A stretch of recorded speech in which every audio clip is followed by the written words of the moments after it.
What's up, guys, and welcome to MVP Series, hosted by none other than the real MVP, me. Thanks for tuning in.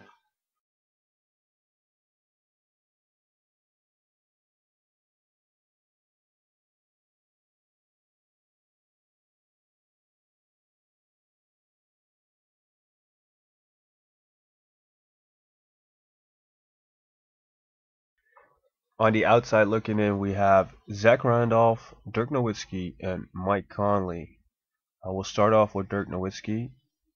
The Mavericks are again silently putting together a nice season, and while Nowitzki's stats might not look spectacular, he is doing all of his damage in under 30 minutes a game. He's definitely still the best player on this Mavs team right now.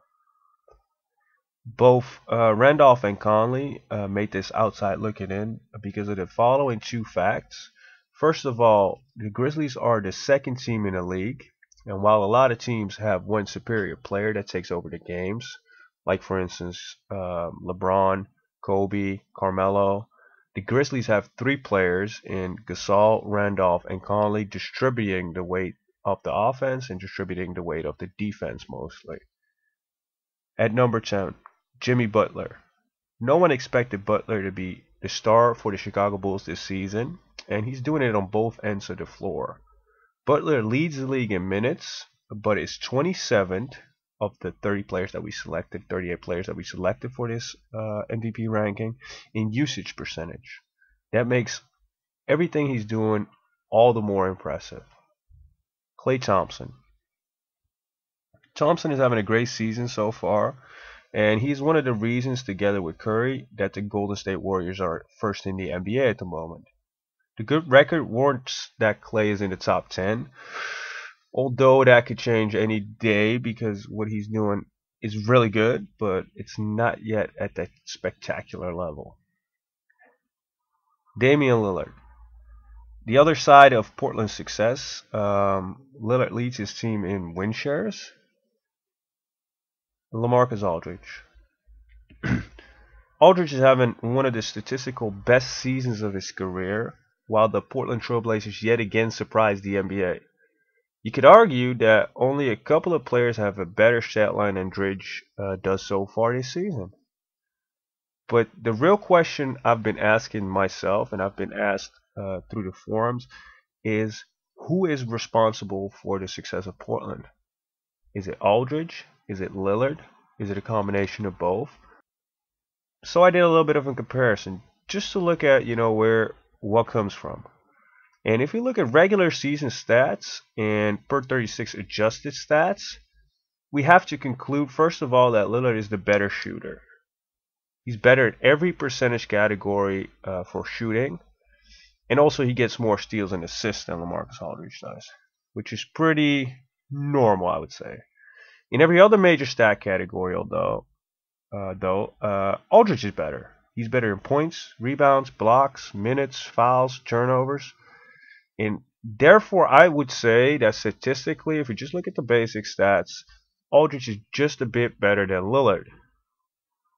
If we look at advanced stats, though, we have 18 categories, of which both players win 9.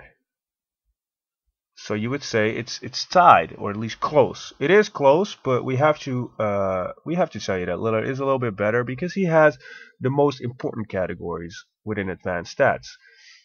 He's better than Aldridge in win shares. He's better in his true shooting percentages, already mentioned, and his box plus minus is better than Aldridge's. On the other hand, though, Aldridge is the more effective player, and according to defensive win shares, he's the better defender out of the two. So ranking these two guys is extremely difficult since it seems they both hold the stake with Portland being the way they are. While Lillard seems to be the better player when looking at win shares, box plus minus, it seems Aldridge is the better player if you look at other stats like efficiency, scoring, usage rate. So I would call them option 6A and 6B because it's really, really, really difficult to just point at one of the two and say, yeah, he's definitely better than the other one. Who do you think should be the highest Portland player? Is it either LaMarcus or Lillard? And tell me why. Marc Gasol. He's leading the surprising Memphis Grizzlies, who are currently second in the league. And he's scoring over 20 points for the first time in his career. And that is already special, but the Defensive Player of the Year stuff that he did last year is still there. He is also 8th in the league in win shares. Kyle Lowry. The heart and soul of the Toronto Raptors. Lowry has proven his worth, especially in tight situations down the stretch for Toronto. While some might argue that Kyle Lowry deserves a higher ranking because his team is number one in the Eastern Conference, I do have to say that most players above him either have a similar record or a better record while playing in a more loaded Western Conference. I do expect, though, that Lowry will do more damage the coming weeks with DeMar DeRozan out, as he already showed the last 3 games, scoring over 30 a game. James Harden. This year he has a larger burden on his shoulders with key pieces gone in Lynn, Ashik, and Parsons. He has already upped his offensive game this season, which was kind of expected, but he also, it seems at least, upped his defense. The Houston Rockets so far are ranked 3rd in defensive efficiency and have a record of 13-4. While there's key players out, especially Howard being out 6 games in which they went 4-2. Very impressive, and Harden especially deserves the 3rd spot for that. Chris Paul, leading the league in win shares and 2nd in true shooting percentage, while he's posting a very good stat line across the board. The only downside is that the Clippers are positioned in the 7th spot in the West at the moment, but their record is above 700, so that's still really good. Number 2, Anthony Davis.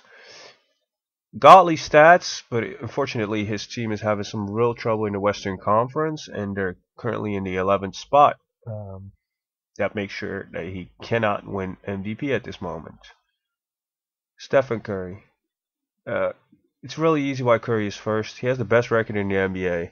He's 3rd in win shares, and he has the best true shooting percentage in the league. Do I need to say more?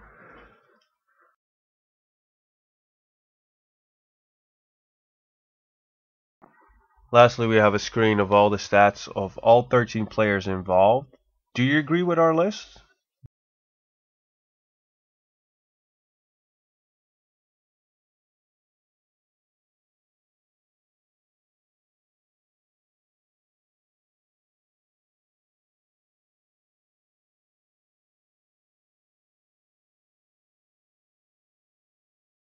Who is too high? Who is too low?